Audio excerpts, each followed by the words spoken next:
Salut à tous, c'est Axel de testmobile.fr. J'ai devant moi le BlackBerry Priv qu'on a déjà testé dans un long test, une longue vidéo que je vous invite à regarder si vous êtes intéressé. Dans cette vidéo, je vais vous proposer de tester le produit très rapidement. Allez, c'est parti. Le principe de ce test express va être extrêmement simple. Je vais me concentrer essentiellement sur la conclusion, vous lister les points positifs en détaillant bien sûr un petit peu, et les points négatifs et vous donner en 2 mots un avis final sur le produit. Pour commencer, le point central de ce produit, bien sûr, c'est le design. Un design qui est esthétique, qui est réussi à mon sens, qui est élégant et un peu complexe, bien sûr, avec tout ce système de clavier qui est proposé à côté, qui fait partie bien sûr de mes points positifs. Donc d'un côté le design qui est vraiment réussi et de deux bien sûr ce clavier qui a été ajouté sur un terminal qui tourne sur Android, ce qui est quand même assez rare pour le mentionner. Ce clavier va vous permettre de taper du texte rapidement avec un retour bien sûr mécanique. Ensuite vous avez également des propositions qui vont s'afficher, donc vous avez un mix entre du mécanique physique qui peut être agréable pour beaucoup de gens et des propositions. Vous avez également un clavier complet virtuel qui marche à la perfection également. Dans l'interface, BlackBerry nous propose pas mal de fonctionnalités en plus, comme ici l'onglet productivité. Vous avez également le hub de BlackBerry, pas mal d'éléments qui sont ajoutés sur un Android Lollipop avec Marshmallow qui arrive à la fin du premier trimestre 2016.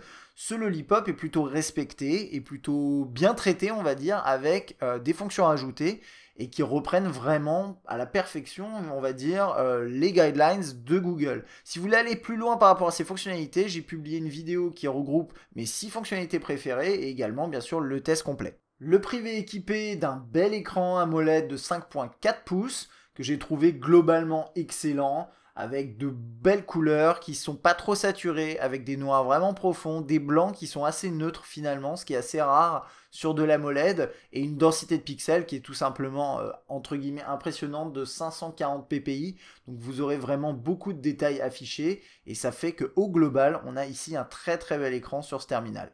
Les performances sont également bonnes, à savoir 62 000 points sur du Antutu V6, 529 points sur 3D Mark. Dans l'interface, on n'a pas vraiment de problème, j'ai pas constaté de lenteur particulière sur le web ou en jeu. C'est un produit qui, même s'il n'est pas équipé du tout dernier chipset de Qualcomm ou de quelque autre marque, vous proposera une expérience qui est vraiment fluide dans votre utilisation, productivité, mais également jeu. Et dernier point positif, l'appareil photo et bien sûr la capture vidéo sur ce produit. Déjà, ou en outre, une interface qui est plutôt réussie. Vous avez quand même de belles couleurs, que ce soit de jour comme de nuit. Vous avez un mode nuit qui est vraiment sympa, qui arrive à éclaircir un petit peu la capture, ce qui est vraiment sympa. Vous capturez d'ailleurs en 4K après pour tout ce qui est vidéo. Vous pourrez retrouver les échantillons. Vous avez d'ailleurs un mode HDR qui est assez réussi. Donc au global, pas mal de fonctionnalités efficaces sur ce produit en termes de photos comme en vidéo.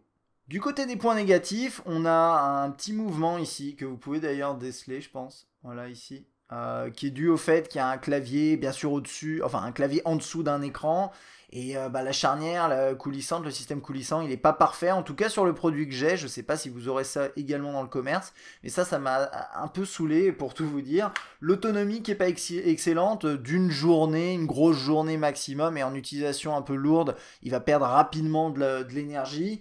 Et puis son prix de 800 € nu qui est quand même très élevé pour un produit qui est, je le rappelle, le premier smartphone sous Android de BlackBerry, donc qui est quand même un petit peu un test. J'aurais aimé peut-être un prix un peu inférieur, même si c'est vrai que la prestation globale est quand même excellente. Et ça, c'est pour terminer, dernier mot, c'est un produit que je trouve globalement bon d'ailleurs, c'est surprenant puisque je veux dire BlackBerry n'est pas familier, n'est pas censé être familier d'Android. Et bien, ça avait quand même l'air d'être le cas. Ce projet, on sent qu'il est assez mûr et ça fait tout à fait plaisir. Pour ceux et celles qui sont fans des claviers mécaniques et qui désirent un bon produit sous Android, en toute franchise, vous avez là quelque chose de plutôt intéressant, si bien sûr vous avez le budget. Si vous voulez aller plus loin sur le BlackBerry Priv, n'hésitez pas à regarder le test complet. Moi je vous dis à bientôt, salut!